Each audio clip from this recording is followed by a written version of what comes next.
By a very happy coincidence, we are in Lambeth, one of the councils that is right out in front of this is Lambeth Council, and we are incredibly grateful that squeezing us in before she has to go somewhere else, Leader of Lambeth Council, Claire Holland, is with us right now.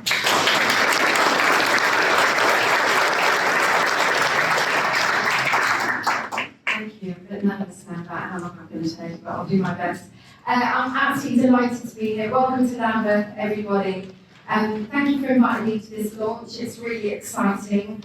And I think this report is really timely as we just had that run through and of all the amazing recommendations in it.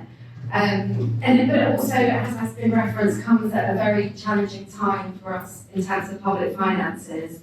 But it impressively brings together much of the research into the benefits of urban greenery that you just heard, which means it's a really useful tool for us, for politicians, for senior leaders, for policymakers, to get people on board with this as a direction of travel, for people to really understand the benefits of greening infrastructure in our communities. Here in Lambeth, we can see the difference between the different levels of urban greening. We've got wonderful commons and parks. We've also got an abundance of street plants and spaces, which are much smaller areas. And I was reminded of this when I did a walkabout with a couple of councillors in Streatham last week, when we got rid of glyphosate a few years ago from our waste contract.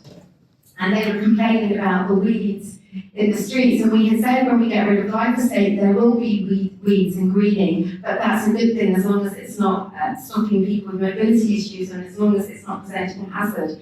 And it made me realise that one of them was a Green Party councillor, one was a Labour councillor. It made me realise how far we got to bring people on the journey, that we still are actually in the infancy sometimes about talking about what we need to do in our communities to really bring back that greening.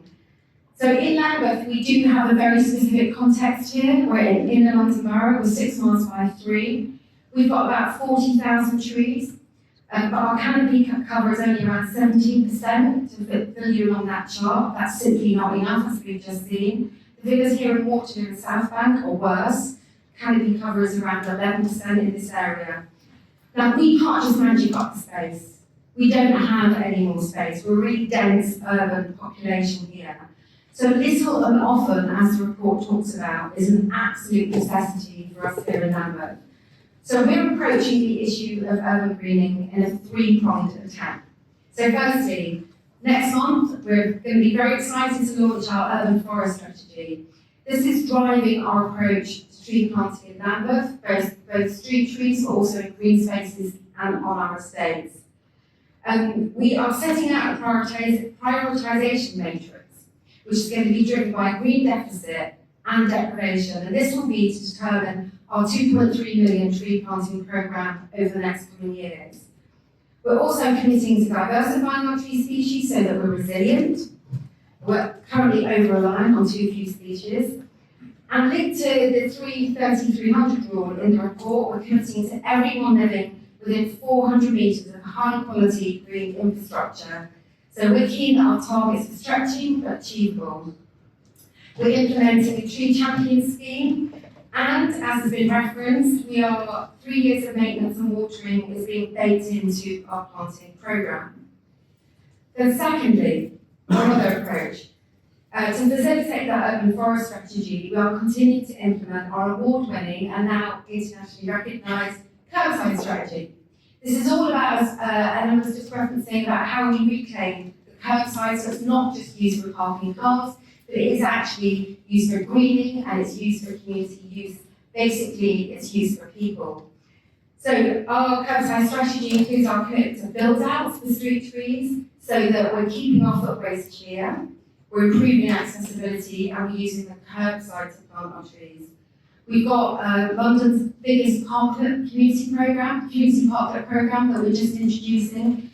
In our first year, we want a parklet in every ward in our borough, and then we're going to build up to more, and we're doing that in partnership with residents and community groups. And crucial to our kerbside strategy is what's called a kerbside basic, and there are many of them. These are basic commitments that we're making to the residents and businesses of Lambeth, and one is being a tree every 25 metres on a Lambeth street. Now, our third prong of attack is taking the opportunities presented to us for, as again referenced in the report, little and often across a multitude of schemes. So for example, we have a £6 million joint investment programme with Thames Water. That's where we're introducing SUDs across Lambeth, where we're trying to do the greening SUDs so that we're greening at the same time as mitigating the flood risk. In our hugely progressive active travel programme, we're reclaiming that public space using opportunities created by our low traffic neighbourhoods and cycle lanes to turn grey to green. And when we're introducing new controlled parking zones, we're baking in build-outs for street trees. So that's what was referred to about how do we do this across all our different departments as a council. And we are big organisations, and sometimes it's like turning a cruise line around at the sea, but we think we're going to get there.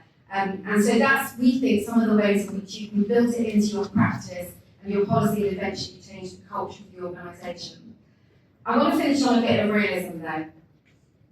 This £2.3 million investment programme that we have around trees, we know that it's not all we need to be doing a lot more, but we are in a financial perilous situation as local government across London and across the country. Capital investment is the way we usually pay for things like street trees and urban greening and urban realm improvements. We raise our capital, as you know, through developments that not only bring homes and jobs, but also bring that money for urban realm, Section 106 as still. So when we get developments not back, as I was just talking to a former colleague from Hammersmith and Fulham, like some of the ones we've had not back, that means that that opportunity's gone and we won't get it back. And if we can't get it through our capital investment through that way, we have to borrow. Right now, local authorities can't borrow because of the cost of borrowing and because it's on top of 13 years of austerity where our budgets are really, really cut to the bone. I don't want to have to choose between social workers and street trees or between potholes. I want to be able to do it all for my community because I have a really unequal borough, and I passionately believe that greening our borough brings real health benefits and all the social benefits that were talked about earlier. Now, despite the difficult financial situations, we are innovating. I've talked about some of the things we're doing in Lambeth. Other councils are doing it across Lambeth too. John Burt did trailblazing work in Hackney. We've got Clyde Loates in Waltham Forest with his mini Holland. And we've got Nessel Callisman in Enfield. He's introduced beepers for the first time in hundreds of years, which is just fantastic. So people are innovating. And the reason we can do that is because as local authorities, we're at the front line of our communities. We know our communities, we're of our communities, and we work with our communities. So we're best placed to know what the local solution is for us in each of our individual boroughs. Our borough plan that we introduced this year in Lambeth 2030, Our Future, Our Lambeth, it sets out a vision of a borough of justice and equity. And neighbourhoods fit for the future are fundamental to that vision. We need to create healthier, fairer, accessible neighbourhoods. I'm delighted to work with partners, I'm delighted to work with business, with community groups, with anyone who will work with me in order to make this a reality in my borough. And I have one ask of you all. I think it's fantastic this report sets out about the different layers of governance and government that needs to get involved in this, and about the ask of national government. We've got the resources and the powers to do it, we are committed to delivery.